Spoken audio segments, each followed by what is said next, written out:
आप सभी व्यूअर्स को हार्दिक बधाई। रामजी लाल क्लासेस के 1000 सब्सक्राइबर कंप्लीट होने पर आप सभी व्यूअर्स को हार्दिक हार्दिक बधाई। देखिए, जैसे कि पिछले क्लासेस आपके चल रहे थे तो उन क्लासों में आप सभी लोगों ने भरपूर सहयोग किया है।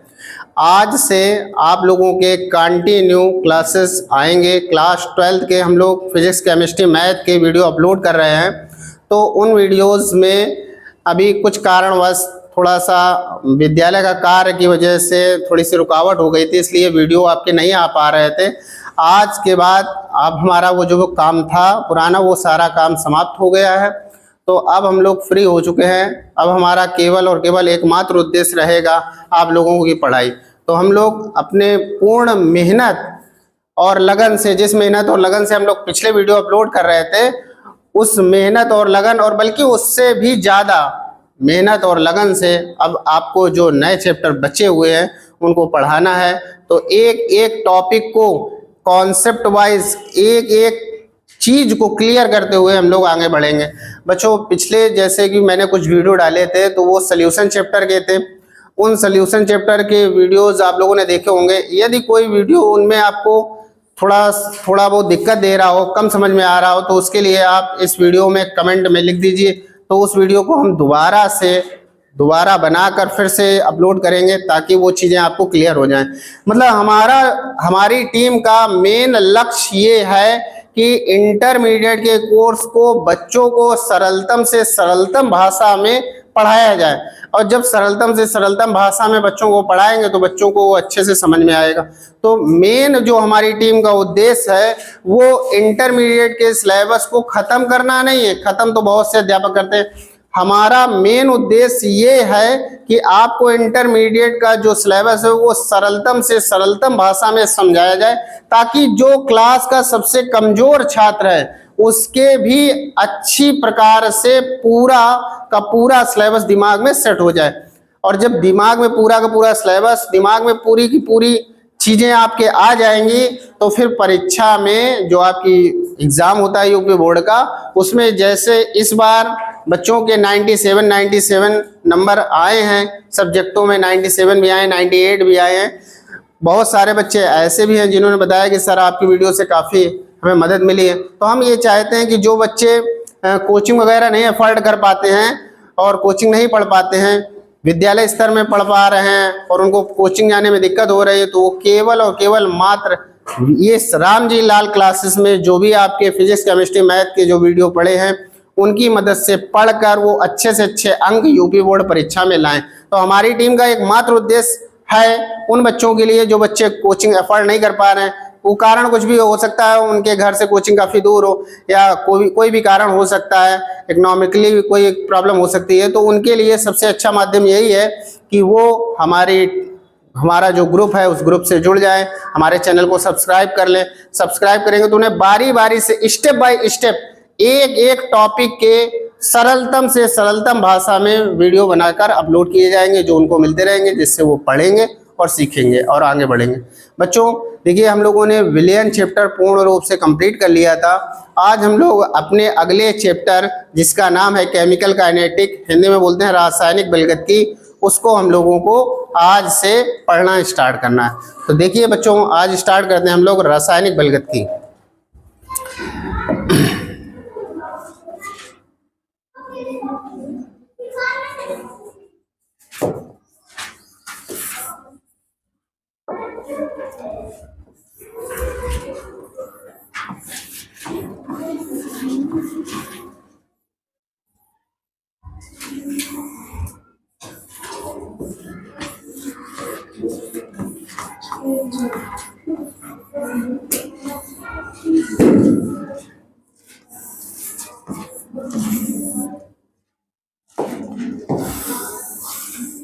बच्चों, आज से हम लोग पढ़ेंगे रासायनिक बलगति। आप सभी ध्यान से सुनिए, आज हमें पढ़ना है रासायनिक बलगति। तो रासायनिक बलगति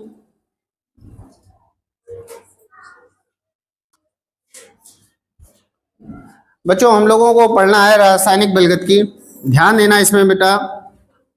इस चैप्टर की बात की जाए तो इस चैप्टर में मेनली हम लोगों को क्या पढ़ना है कि कोई भी अभिक्रिया हो रही है तो कितने वेग से हो रही है, उस अभिक्रिया का वेग क्या है, और उस अभिक्रिया के देखिए इस चैप्टर में आपको ध्यान देना यह है कि पढ़ना क्या क्या। सबसे पहले तो कोई भी अभिक्रिया अगर कराते हैं तो जब कोई अभिक्रिया कराते हैं तो वो किसी ना किसी स्पीड से होती होगी।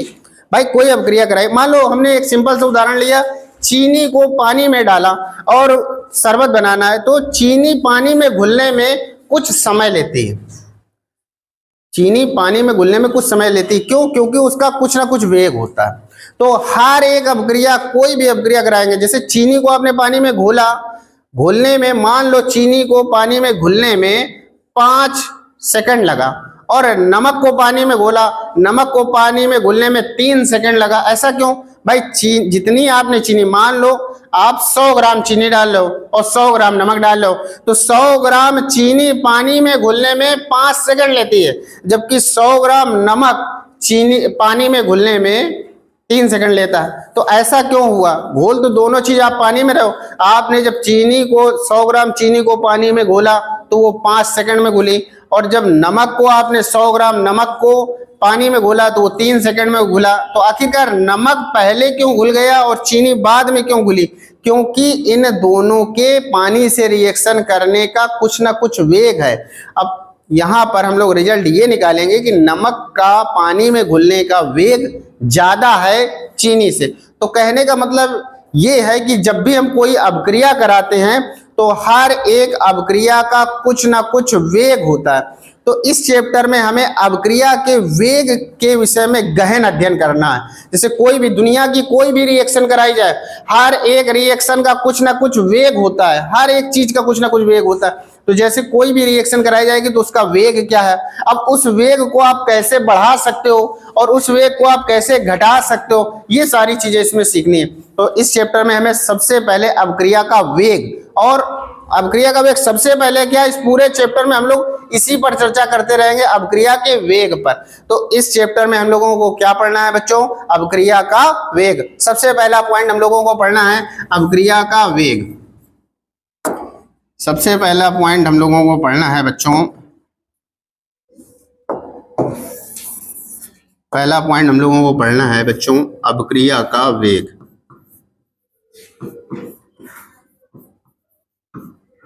अभिक्रिया का वेग क्या पढ़ना है बच्चों? अभिक्रिया का वेग। सबसे पहला पॉइंट हम लोगों को पढ़ना है अभिक्रिया का वेग। बेटा जब अभिक्रिया का वेग पढ़ लेंगे तो वेग पढ़ने के बाद में हम लोगों को वेग स्थिरांक की जानकारी लेनी है। किसकी जानकारी लेनी है बच्चों? वेग स्थिरांक की।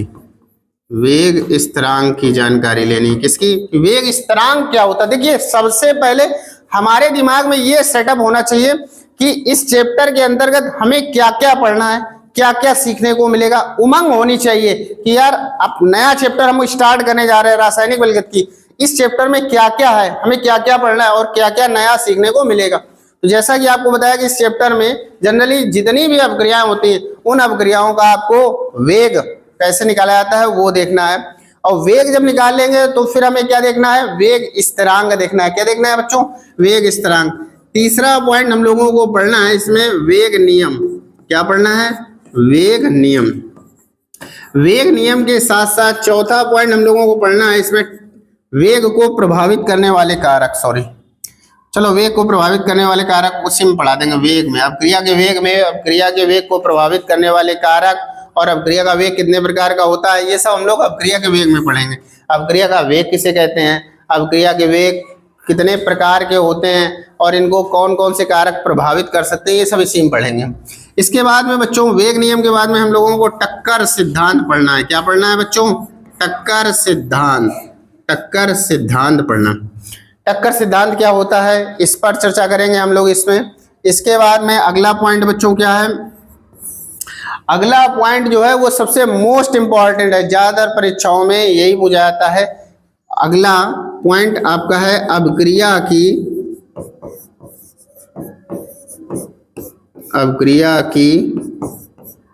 आणविकता। अभिक्रिया की आणविकता यानी मॉलिक्युलरिटी ऑफ रिएक्शन। और अभिक्रिया की आणविकता के बाद में बच्चों अगला पॉइंट है आपका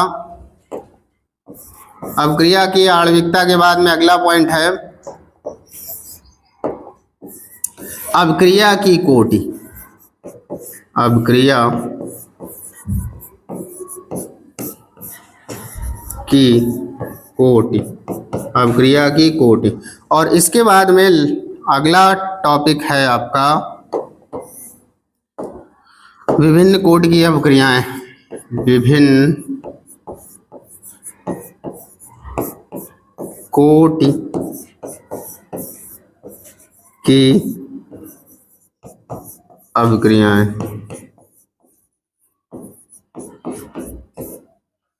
बच्चों कुल मिला के हमें इतने टॉपिक पढ़ने हैं। इसमें सबसे पहले हम लोग चर्चा करेंगे अपक्रिया के वेग पे कि अपक्रिया का वेग क्या होता है, अपक्रिया का वेग कितने प्रकार के होते हैं, और इसके बाद में उस वेग को प्रभावित करने वाले कारक, मतलब अपक्रिया के वेग को कैसे बढ़ाया जा सकता है, कैसे घटाया जा सकता है, उसको पढ़ना है।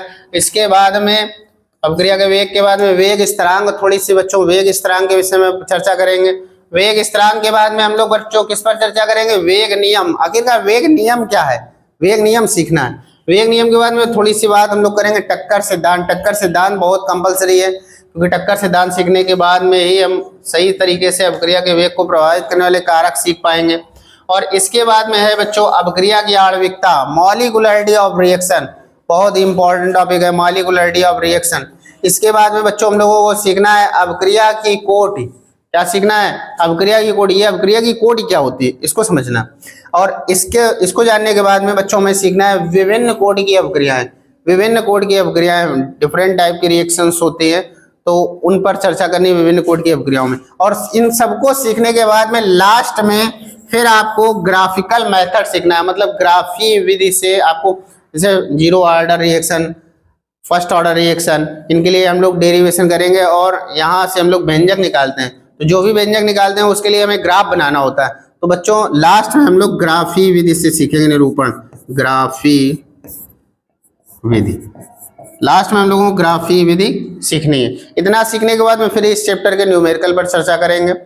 तो देखिए ये इसमें सबसे पहले चैप्टर पढ़ने से पहले हम लोगों को जानना ये जरूरी होता है कि इस चैप्टर के अंतर्गत हमें क्या क्या सीखना है, क्या क्या नहीं सीखना है। तो इस चैप्टर में हमें क्या क्या सीखने को मिलेगा, आओ चलो फिर से एक बार चर्चा कर लेते हैं। इस चैप्टर में बच्चों हमें सीखने को मिलेगा रासायनिक बलगतिकी में सबसे पहले हमें सीखने को मिलेगा अपक्रिया का वेग। अपक्रिया का वेग क्या होता है, पहला टॉपिक यहाँ से कंप्लीट। फिर इसके बाद वेग स्थिरांक, फिर वेग नियम, फिर टक्कर सिद्धांत, फिर अपक्रिया की आणविकता, फिर अपक्रिया की कोटि, फिर विभिन्न कोटि की अपक्रियाएं, और फिर लास्ट में ग्राफी विधि और फिर न्यूमेरिकल। बच्चों एक बात आपको बता दें कि चैप्टर अगर आपके टोटल यूपी बोर्ड में चैप्टर आपके 10 हैं, उन 10 चैप्टरों में सबसे अगर छोटा कोई चैप्टर है तो वो यही है। 10 चैप्टर जो आपके हैं उनमें से सबसे छोटा चैप्टर ये है, और छोटे के साथ साथ सबसे ज्यादा अंक यही दे जाता है। आप ये समझिए कि इस चैप्टर में हमें कम पढ़ना है और नंबर ज्यादा है। इसलिए इस चैप्टर पे थोड़ा सा बने रहिए मेरे साथ में, ध्यान से पढ़िए इस चैप्टर को। बहुत कठिन नहीं है, आराम से समझ में आती जाएंगे। अगर आप ध्यान से सुनते रहोगे, वीडियो को अच्छी प्रकार से देखते रहोगे, अगर दिमाग इधर उधर भटकाओगे फिर कुछ नहीं समझ में आएगा। आपको अपने दिमाग पे कंसंट्रेट करना है, बिल्कुल कंसंट्रेट होकर इस वीडियो को देखते रहिए। वीडियो को देखते रहोगे, एक एक बातें आपकी बिल्कुल हम मक्खन की तरीके एकदम क्लियर करते चले जाएंगे, एकदम स्मूथली आपको समझ में आते जाएगा। बस ये है कि आप कंसंट्रेट रखिए वीडियो पर, इधर उधर रखोगे फिर नहीं समझ में आएगा। तो बच्चों इस चैप्टर में हमें अपक्रिया का वेग समझा देंगे आपको, वेग स्थिरांक, वेग नियम, टक्कर सिद्धांत। और सबसे ज्यादा जो क्वेश्चन कहाँ से पुटअप होते हैं बच्चों, ध्यान देना, सबसे ज्यादा क्वेश्चन पुटअप होते हैं ये जो विभिन्न कोटि की अपक्रियाएं हम पढ़ाएंगे, ये जरा ध्यान देना। इसमें जो विभिन्न कोटि की अपक्रियाएं पढ़ाएंगे और विभिन्न कोटि की अपक्रियाओं में हम लोग बच्चों शून्य कोटि की अपक्रिया, प्रथम कोटि की अपक्रिया, इनके लिए डेरिवेशन पढ़ेंगे। और आपको बता दें यूपी बोर्ड परीक्षा में सबसे ज्यादा प्रथम कोटि की अपक्रिया के न्यूमेरिकल आते हैं। यूपी बोर्ड परीक्षा में सबसे ज्यादा प्रथम कोटि की अपक्रिया के ही सवाल आते हैं। तो हम लोगों को इसको यहाँ पर बहुत धैर्य पूर्वक इसको समझना है, और जितना अच्छे से हम इसका डेरिवेशन समझ लेंगे न्यूमेरिकल उतने ही आसान हो जाएंगे। अगर डेरिवेशन ही बच्चों ना समझ में आया तो फिर न्यूमेरिकल में आपको प्रॉब्लम आएगी। तो चलिए हम लोग स्टार्ट करते हैं पहले अपने पहले टॉपिक से। अपक्रिया का वेग। ठीक है बच्चों, हम लोग अपक्रिया का वेग पढ़ने जा रहे हैं।